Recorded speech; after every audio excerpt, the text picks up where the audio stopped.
Hello internet, সকলকে আর একবার সুস্বাগতম আমার চ্যানেলে। আমি মল্লিক লিটন হাজির হয়েছি একটি সম্পূর্ণ নতুন ভিডিও নিয়ে। আজকে আমি আছি পূর্ব ইউরোপের দেশ বুলগেরিয়াতে, এবং এটা হলো বুলগেরিয়ার রাজধানী সোফিয়ার এয়ারপোর্টের বাইরের একটি অংশ। আমি কেবলই সোফিয়াতে এসে ল্যান্ড করলাম এবং ইমিগ্রেশন শেষ করে বাইরে চলে আসছি। তো ঘুরে দেখব বুলগেরিয়ার রাজধানী সোফিয়া, সঙ্গে থাকবেন। তো আমি আমার হোটেল নিয়েছি সোফিয়া সেন্টারে, সিটি সেন্টারে। তো এয়ারপোর্ট থেকে সিটি সেন্টারে যাওয়ার জন্য আমি পাবলিক ট্রান্সপোর্ট ইউজ করব। আপনারা দেখতে পাচ্ছেন মেট্রো স্টেশন সোফিয়া। তো এই মেট্রোতে করে চলে যাব সেন্টারে। আমার পিছনে সোফিয়ার মেট্রো দেখতে পাচ্ছেন, এটা হলো মেট্রো নাম্বার 4 সোফিয়া শহরের। তো আমি এয়ারপোর্ট থেকে এই মেট্রোতে করেই যাচ্ছি আমার হোটেলের উদ্দেশ্যে, সোফিয়া সেন্টারে। পাবলিক ট্রান্সপোর্ট আমার কাছে অনেক সস্তা লাগতেছে। সিঙ্গেল জার্নি এয়ারপোর্ট থেকে আমি সার্ডিকা নামক একটা জায়গায় যাচ্ছি। তো টোটাল বুলগেরিয়ান টাকায় 1.6 নিল।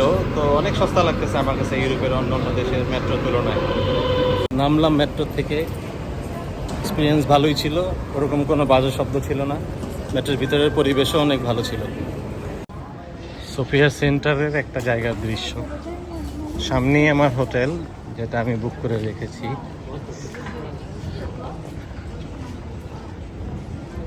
এই হলো সোফিয়ার দৃশ্য। আমি যে জায়গাটা দিয়ে হাঁটতেছি, জায়গাটা একটা ওয়াকিং স্ট্রিট, কোনো গাড়ি দেখতেছি না আমার পিছনে, বা আমি যেখান থেকে হেঁটে আসলাম।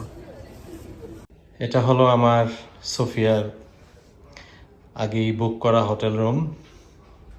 তো ডাবল খাট, চাইলে এটাকে সিঙ্গেল করা যাবে, আমি যেহেতু একা মানুষ। আর ভালোই মোটামুটি, এখানে একটা ফ্রিজ আছে, পানি গরম করার কেটলি আছে, আচ্ছা গ্লাস আছে, একটা আলমারি আছে কাছে ছোট। ওকে, উপরে ব্ল্যাঙ্কেট রাখা আছে, টিভি টলি সহ টিভি, এখানে একটি চেয়ার। আর এটা হলো ব্যালকনি, এখান থেকে বাহিরের দৃশ্য দেখা যাচ্ছে। Wow, local area, that's good. হোটেলের রুমে যেহেতু চলে আসছি, তো সমস্যা নেই। এখন ব্যাগটা রেখে একটু বাইরে যাব, ক্ষুধা লাগছে, কিছু খাবো, একটু ঘোরাঘুরি করবো, দেন আবার ফিরে আসব। হোটেলে ব্যাগ রেখে বেরোলাম, এখন আবার একটু ঠান্ডা লাগতেছে, একটু ঘোরাঘুরি করব, কিছু খাবো, কিছু খাবার নিয়ে নিব হোটেলের জন্য। সোফিয়া ট্রামের লাইন,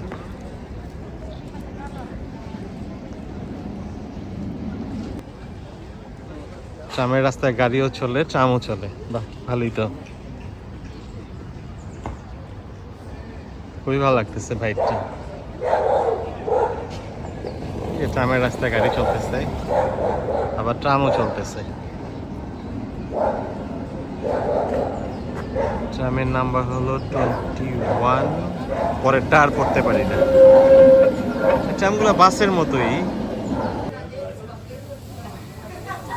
হালাল শর্মার দোকান সোফিয়াতে, দেখি কি কিনা যায়।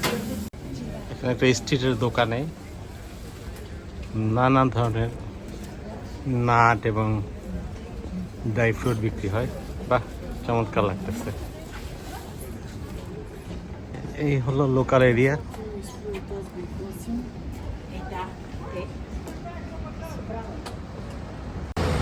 সোফিয়ার সেন্টারের একটা রাস্তার দৃশ্য, চমৎকার। ওই যে সোফিয়া সেন্টারের মধ্যে দেখা যাচ্ছে চমৎকার একটি মসজিদ। আর এই যে এইখানে দেখতে পাচ্ছেন একটি টার্কিশ হালাল ফুড রেস্টুরেন্ট। তো বুলগেরিয়া সম্বন্ধে কিছু কথা না বললে না। বুলগেরিয়া দেশটা আয়তনে প্রায় বাংলাদেশের 2/3 বলা চলে, অর্থাৎ বাংলাদেশের আয়তন হলো 1,47,000 স্কোয়ার কিলোমিটার, আর বুলগেরিয়ার আয়তন হলো প্রায় 1,11,000 স্কোয়ার কিলোমিটার। এবং বুলগেরিয়ার জনসংখ্যা খুবই কম, যদিও বাংলাদেশের জনসংখ্যা অনেক। কিন্তু বুলগেরিয়ার জনসংখ্যা হলো মাত্র 63 লাখ। তো মজার ব্যাপার হলো এর মধ্যে প্রায় 10% মুসলমান বাস করে এই দেশে।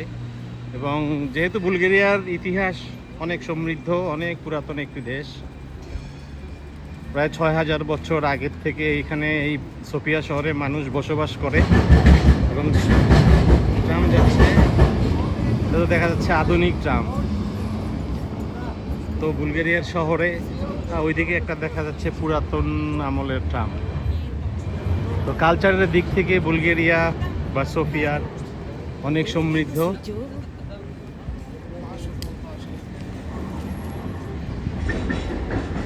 আর এদের ইমারতও অনেক মজবুত, যদিও অনেক পুরাতন ইমারত, এটি অনেক পুরাতন একটা বিল্ডিং। আর সামনে দেখতে পাচ্ছেন মসজিদটা কত সুন্দর, চমৎকার একটা মসজিদ, খুবই সুন্দর একটা মসজিদ। সামনে যে বিল্ডিংটা দেখতে পাচ্ছেন এটা হলো সোফিয়ার সেন্ট্রাল মিউজিয়াম, খুব পুরাতন একটি মিউজিয়াম। এটা ইতিহাস ঐতিহ্যের অনেক কিছু এই মিউজিয়ামে গেলে দেখা যাবে, যদি আমার সময়ের অভাবে আমি যাব না। এই মিউজিয়ামের পাশেই হলো সোফিয়ার সেন্ট্রাল মস্ক, চমৎকার সুন্দর একটা মসজিদ। আপনারা আসলে এখানে নামাজ পড়তে পারবেন, ঘুরতে পারবেন এই এলাকাটাতে। সোফিয়া সেন্টারের একটা দৃশ্য।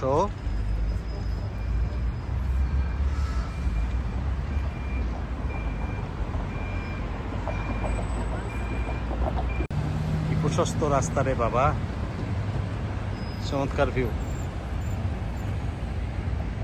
Central Sophia. লোক লিডেল ইন সোফিয়া। লিডেলে যাব। লিডেলে যে সমস্ত জিনিসগুলো পাওয়া যায় আসলে বরাবরের মতো এখান থেকে 500 কলা নিলাম, আর নিলাম হলো 2টা কোয়াশা, অনেক সস্তা, 99। নাইস, অনেক কিছুই আছে, ভালো, নিয়ে নিলাম।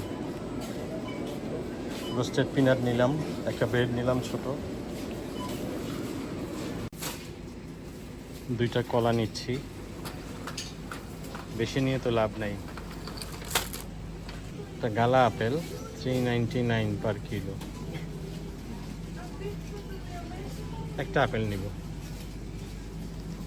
ভালো দেখেই নেই, একদম ফ্রেশ দেখে একটা নেই। এটা চমৎকার। মোটামুটি টায়ার্ড বলা চলে। তো আর রাত্রে আর আজকে বের হব না, এখন রেস্ট করব। আর আজকের এই ভিডিওটা এই পর্যন্তই রাখতেছি, পরের ভিডিওতে আবার দেখা হবে। সেই পর্যন্ত সবাই ভালো থাকবেন, দোয়া রাখবেন। বাই।